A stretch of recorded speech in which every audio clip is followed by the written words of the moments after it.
Ano nga ba talaga ang nangyari sa pag-crash ng helicopter ni Kobe Bryant? January 26, 2020, Linggo. Maayos pang ibinyahe ang helicopter ni Kobe Bryant papunta sa Mamba Sports Academy sa Thousand Oaks. Dumaraan sila sa San Fernando Valley hanggang pasado 9:45 ng umaga, sumabog ang helicopter. Isang balita ang nagpasindak sa mundo, ang pagpanaw ng NBA legend na si Kobe Bryant, ang Black Mamba, sa edad na 41. Kasama niya ang kanyang 13 taong gulang na anak na si Gianna at 7 iba pa nang bumagsak ang sinasakyan nilang helicopter sa Calabasas, California. Paano nga ba naganap ang trahedyang ito? Ano ang pinakadahilan ng aksidente? At may katotohanan ba ang mga haka-hakang planado ang nangyari kay Kobe Bryant? Tara, pag-usapan natin. Karaniwan lang dapat ang araw na iyon para kay Kobe Bryant. Maaga siyang nagising, nagdasal at naghanda para umalis kasama ang kanyang anak na si Gianna. Papunta sila sa isang basketball tournament para sa team ni Gianna, ang Mamba Ballers, na maglalaro sa Mamba Sports Academy. Bago bumiyahe, dumalo muna si Kobe at ang kanyang anak na si Gianna sa 7 a.m. Mass sa Our Lady Queens of Angels Catholic Church sa Newport Beach. Habang palabas na sila, nakasalubong nila si Father Steve Salad. Napansin ng pare ang kaunting holy water sa noo ni Kobe, tanda ng kanyang panalangin. Binati ni Father Salad si Kobe, nagkamayan sila at saka tumuloy si Kobe at Gianna papunta sa airport. Ang trip na ito ay routine na para sa kanila. Umiiwas kasi sila sa matinding traffic ng Los Angeles sa pamamagitan ng paglipad sakay ng helicopter na karaniwang tumatagal ng 20 hanggang 25 minutes lang mula Orange County papuntang downtown LA kumpara sa aabuti ng 1.5 oras kung gagamit ng kotse. 9:06 ng umaga.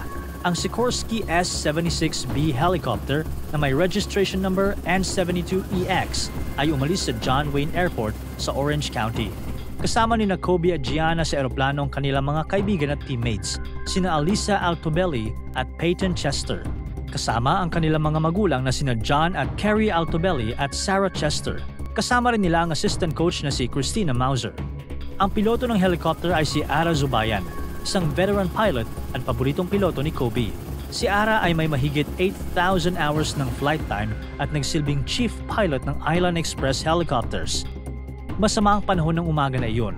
Imbis na dumaan sa karaniwang ruta sa ibabaw ng Hollywood Hills patungong Thousand Oaks, napilitan si Ara na baguhin ang direksyon.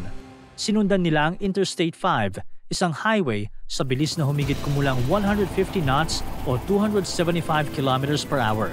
Habang lumilipad, pabago-bago ang altitude nila mula 500 hanggang 950 feet upang maiwasan ang mga bundok at burol na natatakpan ng makakapal na ulap. Habang tumatagal, lalong bumababa ang visibility. Mula sa 3 miles, naging 1.2 miles na lang ang nakikita nila. Habang palapit sila sa Burbank Airport, kailangan ni Ara ng clearance para makadaan. Pero may ibang mga eroplano sa area, kaya't hindi agad sila pinayagang lumipad ng diretso. Sa halip, pinag-ikot-ikot sila sa himpapawid ng halos 11 hanggang 15 minutes. Habang patuloy na umiikot ang helicopter, tinanong ni Ara ang air traffic controller tungkol sa taas ng mga ulap. Ito ang naging senyales na nag-aalala na si Ara sa masamang panahon at bumababang visibility na nagpapahirap sa kanyang paglipad. Pagkatapos makakuha ng clearance, nagpatuloy si Ara sa paglipad papuntang north. Sinundan niya ang US Route 101 na pupunta sa Camarillo Airport. Habang papalapit sila sa kanilang destinasyon, mas sumama ang panahon. Bumaba pa ang visibility at bumaba rin ang mga ulap. Dahil dito, naging mas mahirap para kay Ara na makita ang paligid at kontrolin ng helicopter. Sa kabila ng masamang panahon, ipinagpatuloy ni Ara ang flight gamit ang Visual Flight Rules o VFR o ang pagdepende sa paningin niya para mag-navigate. Dahil sa makakapal na ulap at mababang visibility, naging mapanganib ang desisyong ito. Si Ara ay certified lamang para sa VFR flights at hindi authorized na lumipad gamit ang Instrument Flight Rules o IFR na nangangailangan ng paglipad gamit ang mga instrumentong pang-navigation kaysa dumepende sa paningin. Ang paggamit ng VFR sa ganitong kondisyon ay hindi pinapayagan ng FAA o Federal Aviation Administration o ng Island Express Helicopters mismo. Ang tamang aksyon sana ay mag-land sa pinakamalapit na airport o bumalik na lamang sa John Wayne Airport. Nang makarating sila sa isang bahagi ng Route 101, nakaharap sila sa isang malaking pader ng ulap. Nakunan pa ng litrato ang helicopter kung saan makikita ito na lumilipad mula sa kanan patungo sa kaliwa habang sumusunod sa highway. Pero ilang segundo lang pagkatapos nito, nawala na sa paningin ang helicopter nang pumasok sila sa makapal na ulap. Dahil dito, hindi na makita ni Ara ang paligid. Hindi niya na alam kung saan sila papunta. Nag-radio si Ara sa air traffic control na magsisimula na siyang umakyat para makalampas sa mga ulap. Mula sa 1,370 feet, umakyat ang helicopter hanggang 2,370 feet sa loob lang ng mahigit 36 seconds. Ito ay isang mabilis at agresibong pag-akyat na may bilis na halos 1,500 feet per minute. Pero sa halip na makalampas sa mga ulap, ang helicopter ay biglang lumiko pakaliwa at mas bumilis ang pagandar. Napansin ng air traffic control na may problema at tinanong si Ara kung ano ang kanyang ginagawa. Sumagot si Ara na umakyat siya hanggang 4,000 feet. Pero ang totoo, ang helicopter ay mabilis na umaandar pababa. Isang mountain biker ang huminto sa kanyang pagbibisikleta nang makita ang helicopter na lumabas mula sa makapal na ulap. Malakas ang tunog ng makina at mukhang hirap ang piloto na kontrolin ito sa hangin. Nakatanaw lang ang mountain biker sa helicopter habang patuloy ito na bumababa. Isang malakas na tunog ang narinig. Biglang bumangga ang helicopter sa burol. Agad na sumiklab ang apoy at umakyat ang makapal na usok sa kaulapan. Kasunod ng isang matinding pagsabog. Napaatras ang biker. Kinuha niya ang cellphone niya at kaagad na tumawag sa 911 para i-report ang nangyaring aksidente. Dumating ang mga emergency responders makalipas ang ilang minuto. Nagmadali silang pumunta sa crash site ng nasusunog na wreckage. Agad nilang pinangambahan na wala nang nakaligtas dito. Habang abala ang mga otoridad sa pag-iimbestiga, mabilis na kumalat ang balita. Sa loob ng 2 oras matapos ang aksidente, inilabas ng TMZ ang ulat tungkol sa trahedya. Ang kanilang tweet na nagsasabing, "Breaking, Kobe Bryant has died in a helicopter crash," ay nagdulot ng matinding pagkabigla sa buong mundo. Ang maagang pag-uulat na ito ng TMZ ay nagdulot ng kontrobersya.